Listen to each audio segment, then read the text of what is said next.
Hermanos, Dios bendiga, bienvenidos a un segmento más de Meditación y Befi, fortalecidos en el Señor y en el poder de su fuerza. Ya estamos terminando una semana más de nuestros estudios y es una bendición para mí poder compartir este tiempo con ustedes. Todavía no sé cómo vaya a ser la siguiente semana, pero ha sido una bendición hasta este día. Nuestra serie de esta semana fue participando de la naturaleza divina o de la nueva naturaleza, basada en 2 de Pedro capítulo 1, que nos dice así, empezando del versículo 5. Vosotros también, poniendo toda diligencia por esto mismo, añadid a vuestra fe virtud, a la virtud conocimiento, al conocimiento dominio propio, al dominio propio paciencia, a la paciencia piedad, a la piedad afecto fraternal y al afecto fraternal amor. En el versículo 4 nos está diciendo que Dios nos ha dado preciosas y grandísimas promesas para ser participantes de la naturaleza divina, huyendo de la corrupción que hay en el mundo a causa de la concupiscencia. Hemos visto que hay una diferencia entre el mundano y el cristiano. Y por lo tanto, el cristiano no debe de practicar y de tener las costumbres y las características de una persona mundana. En cambio, Pedro nos aconseja que con diligencia participemos de la naturaleza divina, añadiendo a nuestra fe estas diferentes virtudes, estas diferentes cualidades que distinguen al hombre o a la mujer de Dios. Y cuando digo el hombre o la mujer de Dios, no me refiero a alguien que sirve de tiempo completo, sino el hombre o la mujer cristianos, que son propiedad de Dios, de Cristo, hijos de Dios. ¿Cómo debemos distinguirnos del mundo? Y nos dice la palabra de Dios que diligentemente debemos, diligencia quiere decir con prioridad, quiere decir con esfuerzo, quiere decir diariamente, quiere decir que lo hagas una parte importante de tu vida. Estar añadiendo a la fe virtud, a la virtud estar añadiendo conocimiento, al conocimiento estar añadiendo dominio propio, al dominio propio paciencia, a la paciencia piedad, a la piedad afecto fraternal y al afecto fraternal amor. Y la Biblia nos está diciendo que debemos de estarlos añadiendo. Y toda esta semana hemos mirado características de cada una de estas virtudes, cada una de estos elementos de esta lista de ingredientes o de esta fórmula para participar de la naturaleza divina. Y la conclusión, en cierta manera, de este pasaje viene en el versículo 8, al menos de este tema, ¿verdad? Se puede añadir más cosas porque los versículos siguientes también tienen mucho sentido o mucho peso en relación con este pasaje, pero dice Pedro cerrando esta pequeña fórmula en el versículo 8 diciendo así: porque si estas cosas están en vosotros y abundan, no os dejarán estar ociosos ni sin fruto en cuanto al conocimiento de nuestro Señor Jesucristo. Y este tema es la vida con fruto. Teniendo una vida con fruto. Pedro nos está diciendo que estas cosas deben de estar en nosotros, pero no nomás estar un poco de tiempo, no nomás estar indeterminadamente, no nomás estar espontáneamente, sino que estas cosas, estas virtudes, estas cualidades deben de estar en nuestras vidas y abundar. Tenemos que estar llenos, tenemos que hacerlo constantemente y abundar en ellas. O sea, ponerlas con prioridad y que estén en nosotros y abundemos en su presencia de estas virtudes en nuestras vidas. ¿Por qué? Porque tendremos dos buenos beneficios. En primer lugar, dice la palabra de Dios que no os dejarán estar ociosos. Dice la palabra de Dios que la persona que practica y que tiene estas virtudes en su vida no va a estar ocioso en la obra de Dios. La Biblia nos dice en el libro de Proverbios, Proverbios capítulo 24, nos dice de esta manera la palabra de Dios.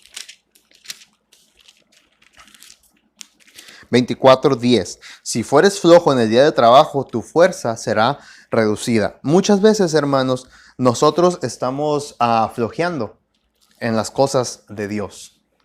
Quizá en esta pandemia esto se ha extendido y ha sido aún más consistente. Estamos flojeando de hacer lo que Dios nos pide. No estamos siendo diligentes, en lugar de eso estamos siendo ociosos en trabajar en la obra de Dios. Y la Biblia dice que si eres perezoso en el día del trabajo, tu fuerza será reducida. Obviamente se aplica en la forma física. Una persona que no está constantemente ejercitando en su trabajo, va a perder la habilidad, va a perder las fuerzas para hacer su trabajo. Aplica tanto en cualquier trabajo físico que se haga, también algún trabajo mental. Las cosas que no se están practicando constantemente se van olvidando, se van desechando. Y también aplica del lado espiritual. Si tú y yo no estamos ejerciendo nuestro trabajo espiritual constantemente, vamos a estar débiles, no vamos a estar fuertes espiritualmente. La Biblia nos dice en Juan 9:4, hablando de nuestro Señor Jesucristo, que dijo: me es necesario hacer las obras de quien me envió, entre tanto que el día dura. La noche viene cuando nadie puede trabajar. Hermanos, Jesús dijo: yo tengo que hacer lo que tengo que hacer en el tiempo que lo tengo que hacer, porque vendrá un día en el que no lo podré hacer. Hermanos, Cristo viene y nosotros debemos de estar haciendo la obra de Dios. ¿Cómo estás tú? ¿Estás ocioso en la obra de Dios o estás trabajando? Hermanos, la noche viene. Que no nos agarre la noche y que nosotros no estemos preparados trabajando. Y a consecuencia de una persona que no está ociosa, dice la palabra ahí mismo en 2 de Pedro 1:8.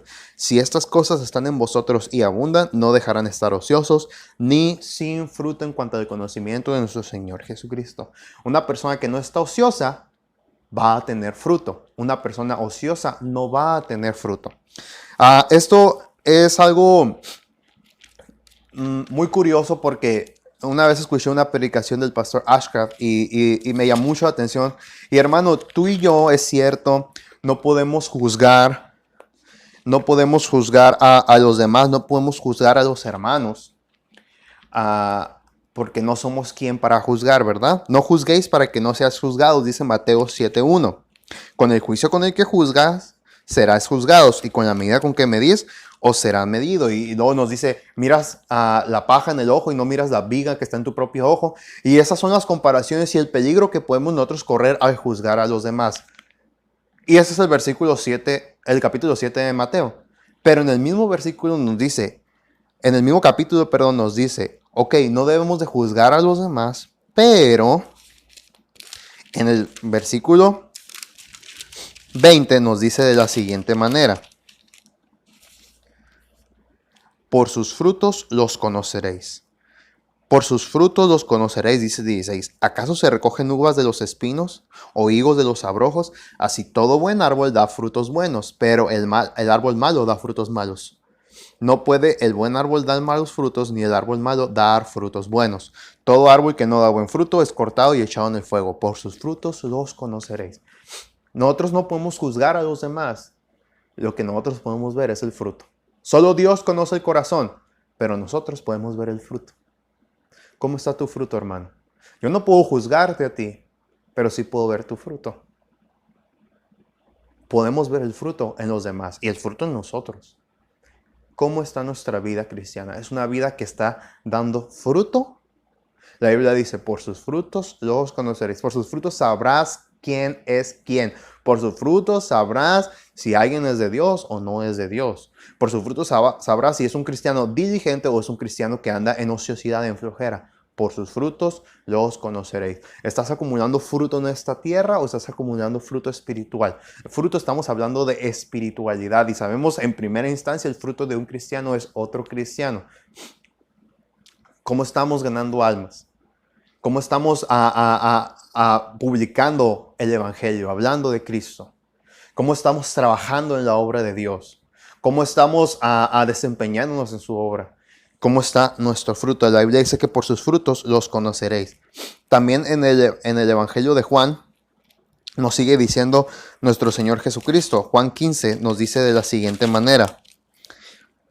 El versículo 8: en esto es glorificado mi Padre, en que llevéis mucho fruto y seáis así mis discípulos. ¿Cómo glorificamos a Dios? Al llevar fruto y al llevar mucho fruto. Cuando tú y yo llevamos fruto, glorificamos a Dios.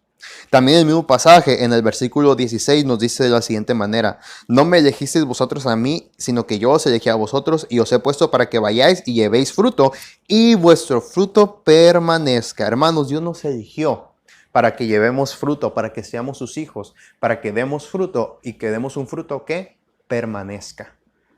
¿Cómo está tu fruto, hermano? ¿Cómo está tu canasta de fruta? ¿Está brillante? ¿Está hermosa? ¿Está apetecible a Dios? ¿O está llena de moho, de hongos, apestosa o inclusive vacía? ¿Cómo está nuestra canasta? ¿Cómo está nuestro fruto? Si añadimos estas cosas y participamos de la naturaleza divina, añadiendo esos ingredientes a nuestra fe, podemos tener, dice la palabra de Dios, la clave para no estar ociosos ni sin fruto en el conocimiento de nuestro Señor Jesucristo. Hermanos, espero que haya sido de bendición. Nos estamos viendo, si Dios permite, el día de mañana, los servicios de nuestra iglesia a las 10 de la mañana y a las 7 de la tarde. Dios les bendiga y que sigan siendo fortalecidos en el Señor y en el poder de su fuerza. Amén.